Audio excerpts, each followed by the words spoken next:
రాజేష్ గారు నమస్తే సార్. నమస్తే. సార్, మనకి జనరల్ గా సినిమాల్లో చూపిస్తూ ఉంటారు, ఒక నికార్స్ అయిన పోలీస్ ఆఫీసర్, అప్పుడే గెలిచిన ఒక కుర్ర ఎమ్మెల్యే, నువ్వా నేనా అంటూ ఆ, ఒక రకమైన ఈగో ఫైట్, వార్ లాగా చూపిస్తూ ఉంటారు. అటువంటిదే జరిగింది ఒకనప్పుడు. చాలా మందికి మర్చిపోయి ఉంటారు, గుర్తు తెలిసి ఉంటుంది, కేవలం విజయవాడ పరిసర ప్రాంతాల్లోనే తెలిసి ఉంటుంది. ఇప్పుడు పిఎస్ఆర్ ఆంజనేయులు గారు, అప్పటి విజయవాడ పోలీస్ కమిషనరు, అలాగే వల్లభనేని వంశీ, ఒక ఫ్యాక్షనిస్ట్ మాదిరి ఒక 10 కార్లతో కాన్వాయ్తో వస్తూ ఉండేవాడు అంటున్నారు. వర్గపోరుగా బద్ధ శత్రువులుగా కొట్టుకున్న వీళ్ళిద్దరిని కలిపిన ఒక అరుదైన సంఘటన ఏమై ఉండొచ్చు. వాళ్ళిద్దరు ఒకే జైలు బ్యారెక్ లో కూడా ఉన్నారంట, కట్ చేస్తే. అంటే ఈ సినిమా తీసే అంత రేంజ్ లో ఉందా వీళ్ళిద్దరి మధ్య స్టోరీ, లేదా ఇంకేమన్నా మాకు తెలియని ఏమైనా ఉంటే చెప్పండి సార్. మీరు కూడా బాగానే క్లోజ్ గా ఫాలో అయ్యి ఉంటారు. ఇప్పుడు వాస్తవంగా ప్రస్తుతం జైలు జీవితం గడుపుతా ఉన్న డీజీపీ హోదాలో ఉన్న సస్పెన్షన్ లో ఉండి ప్రస్తుతం జైలు జీవితం గడుపుతా ఉన్నాడు పిఎస్ఆర్ అనేది. అతను విజయవాడ కమిషనర్ కాకముందే కర్నూలు, గుంటూరు ఎస్పీగా ఉన్న రోజుల్లోనే అతని వ్యవహార శైలి పట్ల నాకు ఒక అవగాహన ఉంది. ఎందుకంటే గుంటూరు జిల్లాలో అతని వ్యవహార శైలి ఎలా నడిచింది, ఆ రోజు శాంతి భద్రతను కాపాడటం అనే సాకుతోటి గుంటూరు జిల్లాలో రౌడీజాన్ని, సెటిల్మెంట్ల సంస్కృతిని అణిచివేయడం అనే ఒక అంటే ఆ ముసుగులో ఆ రోజుల్లో అతను చాలా పాశవికంగా వ్యవహరించాడు. వాస్తవంగా ఒకనాడు కేసుల పాలు అయ్యుండి కానీ తర్వాత రోజుల్లో పరివర్తన చెంది ప్రశాంతంగా జీవితం గడుపుతా ఉన్న చాలా మందిని కూడా ఒకనాడు మీ మీద కేసులు ఉన్నాయి కదా అని చెప్పనే కారణంతో గుంటూరు ఎస్పీ ఆఫీస్ కి పిలిపించి, ఎస్పీ ఆఫీస్ లో డార్మెటరీ అని ఉండేది, ఆ డార్మెటరీలో కౌన్సిలింగ్ పేరుతోటి విపరీతంగా చిత్తగొట్టించేశాడు ఆ రోజుల్లో.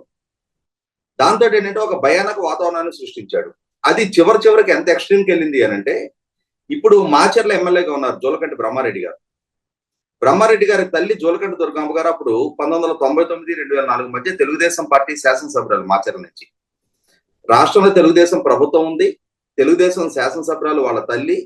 అటువంటి స్థితిలో జోలకంటి బ్రహ్మారెడ్డి గారిని ఎస్పీ ఆఫీస్ కి పిలిపించి ఆయన పల్నాడులో ఫ్యాక్షన్ లో ఇన్వాల్వ్ అవుతున్నారు అనే కారణంతో ఆయన్ని కొట్టిన కొట్టుడికి చేతుల మీద మోసుకెళ్లారు ఆయన్ని.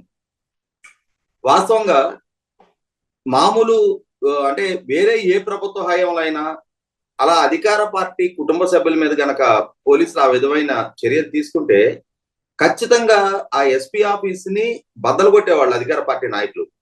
కానీ ఆ రోజు పరిస్థితి ఏంటి అంటే, ఇతనికి అంతటి స్వేచ్ఛ ఇచ్చి తన పార్టీ నాయకుల కన్నా కూడా అతనికే ప్రాధాన్యత ఇచ్చింది మాత్రం 100% చంద్రబాబు నాయుడు గారు. కర్నూలు జిల్లా ఎస్పీగా పనిచేసిన రోజున అక్కడ ఫ్యాక్షనిజాన్ని అణచివేయమని చెప్పని అతనికి ఫ్రీ హ్యాండ్ ఇచ్చిన నేపథ్యంలో అక్కడ కూడా ఫ్యాక్షనిస్టులతోటి ఒక రకమైన అంటే కొంతమందిని సెలెక్టివ్ గా ఫ్యాక్షనిస్టులు ఎంపిక చేసుకొని వాళ్ళని అణిచివేసే ప్రయత్నం చేయటం, ఇంకొందరితోటి సెటిల్మెంట్లు చేసుకున్నారు అని చెప్పిన ఆరోపణలు వచ్చాయి. అదే విధమైన ఆరోపణ గుంటూరు జిల్లాలో కూడా రావడం జరిగింది. కానీ ఆ రోజుల్లో ఇతను సృష్టించిన భయోత్పాత నేపథ్యంలో ఎవరు సాహసించి ముందుకొచ్చి అతని మీద కంప్లైంట్ చేసే అంతటి ధైర్యం ఎవరు చేయలేకపోయారు. అదే పరిస్థితిలో చివరికి గుంటూరు జిల్లాలో ఉన్న అధికార పార్టీ శాసనసభ్యులు అందరూ చంద్రబాబు నాయుడు గారి దగ్గర ఒత్తిడి పెట్టి అతన్ని గుంటూరు జిల్లా నుంచి బదిలీ చేయించారు. తర్వాత రోజుల్లో అతను విజయవాడ కమిషనర్ గా వచ్చాడు. మధ్యలో నాకు గుర్తున్న వరకు ఖమ్మం ఎస్పీగా కూడా పనిచేసినట్టు గుర్తు. ఆ తర్వాత విజయవాడ కమిషనర్ గా వచ్చాడు. విజయవాడ కమిషనర్ గా ఇతను కొనసాగిన నాడు వల్లభనేని వంశీ ఎమ్మెల్యే కాదు, అతను విజయవాడ అర్బన్ జిల్లా తెలుగుదేశం పార్టీ అధ్యక్షుడిగా ఉన్నాడు. అలాగే 2009 పార్లమెంట్ ఎన్నికల్లో విజయవాడ పార్లమెంట్ స్థానం నుంచి ఎంపీగా పోటీ చేసి లగడపాటి రాజగోపాల్ మీద ఓడిపోవడం జరిగింది. ఎంపీగా కంటెస్ట్ చేస్తున్నాడు.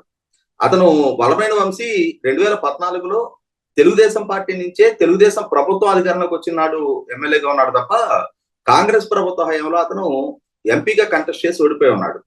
అటువంటి సందర్భంలోనే సీతారామాంజనేయులు విజయవాడ కమిషనర్ గా బాధ్యతలు చేపట్టిన తర్వాత అంటే అతని సహజ శైలికి అనుకూలంగానే ఎలా అయితే నేను ఫ్యాక్షనిజాన్ని అణిచివేస్తా, రౌడీజాన్ని అణిచివేస్తా అనే దృక్పథాన్ని ప్రదర్శిస్తూ, అంటే ఏంటంటే అతను అణిచివేసిన దానికన్నా కూడా షో అప్ ఎక్కువ ఉండేది. అంటే మీడియా అటెన్షను, మీడియా వాళ్ళ ముందు తాను చాలా కఠినంగా వ్యవహరిస్తున్నట్టుగా తను తాను ప్రదర్శించుకునేవాడు. ఈ క్రమంలో తను తాను పోర్ట్రేట్ చేసుకునే ప్రాసెస్ లో చాలా మందిని భౌతికంగా హింసించిన సందర్భాలే ఉన్నాయి. ఇదే వైఖరి ప్రదర్శిస్తూ విజయవాడలో కూడా ఆ రోజుల్లో యువ నాయకుడిగా ఉన్న వల్లభనేని వంశీని కట్టడి చేయడం లక్ష్యంగా పెట్టుకొని కాంగ్రెస్ ప్రభుత్వ హయాంలో తెలుగుదేశం నాయకుడిగా ఉన్న వంశీని కట్టడి చేయడం లక్ష్యంగా పెట్టుకొని తన కాన్వాయ్ లో ఎక్కువ వెహికల్స్ ఉండడానికి వీల్లేదు, నువ్వు సెటిల్మెంట్ లో పాల్గొంటా ఉన్నావు, నువ్వు అగ్రెసివ్ రాజకీయాలు చేస్తే మర్యాదగా ఉండదు అని చెప్పని 1-to-1 ఒకరినొకరు హెచ్చరించుకునే వరకు ఇష్యూ దారితీసింది. చివరికి సవాళ్లు ప్రతి సవాళ్ళ స్థాయికి చేరింది. అది చేరిన తర్వాత ఆల్ ఆఫ్ సడన్ ఒక మహిళా డాక్టర్ తోటి ఈ సీతారామాంజనేయులు అసభ్యకర చాటింగ్ చేసినట్టుగా చాలా విస్తృతంగా ప్రచారంలోకి రావటం జరిగింది. ఆ ప్రచారంలోకి వచ్చిన నేపథ్యంలోనే చివరికి అది ఒక టీవీ లైవ్ డిబేట్ లో కూడా సీతారామాంజనేయులు వంశీ ఇరువురు పాల్గొనడం జరిగింది. ఆ చాటింగ్ ఆ కంటెంట్ ని లైవ్ డిబేట్ లో స్క్రీన్ మీద కూడా డిస్ప్లే చేయడం జరిగింది. ఈ నేపథ్యంలోనే సీతారామాంజనేయులు తాను డిఫెండ్ చేసుకోలేక డిబేట్ మధ్యలోనే లేచి వెళ్ళిపోవడం కూడా జరిగింది. అంటే ఒక రకంగా మాట్లాడుకుంటే సీతారామాంజనేయులు గోముఖ వ్యాఘ్రం అంటారు కదా, కళ్ళ ముందేమో సమాజంలో శాంతి భద్రతను కాపాడే ప్రయత్నం చేస్తూ ఒక శాంతిని నెలకొల్పే వ్యక్తిగా వ్యవహరిస్తూ చాటున అతను ఏ విధమైన వ్యవహార శైలి కనపరుస్తున్నారు అనేది నేను గుంటూరు జిల్లాలోనే చాలా ఆరోపణలు అతని మీద రావడం చూశాను. కొంతమందిని భౌతికంగా హింసించి దాన్ని అంటే ఇదే విధంగా మిమ్మల్ని కూడా హింసిస్తాము అని చెప్పని బెదిరించి చాలా మంది దగ్గర వసూళ్లకు పాల్పడ్డారు అని చెప్పని కూడా ఆ రోజు ఆరోపణలు వచ్చినా కూడా ఎవరు సాహసించి ముందుకు రాలేకపోయారు. ఎందుకంటే మొట్టమొదట పాలకుడిగా ఉన్న చంద్రబాబు నాయుడు గారు ఇతనికి అండదండలు అందిస్తా ఉన్నారు. ఆ రోజుల్లో చంద్రబాబు నాయుడు గారు తన పార్టీ నాయకుల కన్నా కూడా అధికార వ్యవస్థకే ఎక్కువ ప్రాధాన్యత ఇచ్చారు కాబట్టి వాస్తవంగా 2004 ఎన్నికల నాడు ఓటమిలో పార్టీ కన్నా కూడా చంద్రబాబు నాయుడు గారు ఎక్కువ బ్లేమ్ మోయాల్సి వచ్చింది. అంటే పార్టీ యంత్రాంగాని కన్నా కూడా అధికారులకే ప్రాధాన్యత ఇచ్చిన కారణంగానే ఇవాళ పార్టీ క్యాడర్ కూడా ఒక నిస్తేజంలోకి వెళ్ళిపోయిందని చెప్పిన ఆరోపణ కూడా ఆ రోజు చంద్రబాబు నాయుడు గారు ఎదుర్కోవడం జరిగింది. అదే విధంగా కానీ తర్వాత కాంగ్రెస్ ప్రభుత్వ హయాంలో వచ్చేటప్పటికి ఆ రోజుల్లో అధికారులు ఏదైనా తప్పు చేయిస్తే కొంత స్వేచ్ఛగా దాన్ని ఎక్స్పోజ్ చేయడానికి ఆ ఒక యాంబియన్స్ ఉంది ఆ రోజు. దానికి అనుగుణంగానే వంశీ సీతారామాంజనేయుల్ని బహిరంగంగా ఎక్స్పోజ్ చేయగలిగాడు. ఆ చేసే నేపథ్యంలోనే డిపార్ట్మెంటల్ పరంగా కూడా అతని మీద చర్యలు తీసుకోవాల్సిన ఒక కంపల్షన్ సృష్టించిన నేపథ్యంలోనే ఇక కాండపడి సిచ్యువేషన్ లో సీతారామాంజనేయులు అప్పుడు కేంద్ర సర్వీసులకు వెళ్ళిపోవడం జరిగింది.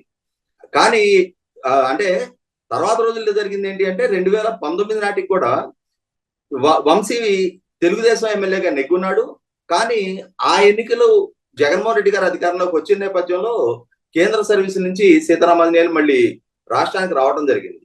కాకపోతే ఏంటంటే జగన్మోహన్ రెడ్డి గారి దగ్గర ప్రాపకం కోసం చంద్రబాబు నాయుడు గారేమో ఆ రోజు ఫ్యాక్షనిజాన్ని అణిచేయాలి, రౌడీజాన్ని అణిచేయాలి అని చెప్పిన ఫ్రీ హ్యాండ్ ఇస్తే ఇక్కడ తెలుగుదేశం వాళ్ళని అణిచేయాలనే ఒక ఎజెండా జగన్మోహన్ రెడ్డి గారి ద్వారా సీతారామాంజనేయులకి ఇవ్వడం జరిగింది. దాంతో ఏమైందంటే అతను ఆ 5 సంవత్సరాల టెన్యూర్లో 4 సార్లు 4 పదవుల్లో అతను కొనసాగున్నాడు. మొదటిసారి రోడ్ ట్రాన్స్పోర్ట్ కమిషనర్ గా ఉండి జగన్మోహన్ రెడ్డి గారికి ప్రత్యర్థిగా ఉన్న జేసీ ప్రభాకర్ రెడ్డి గారిని టార్గెట్ చేశాడు.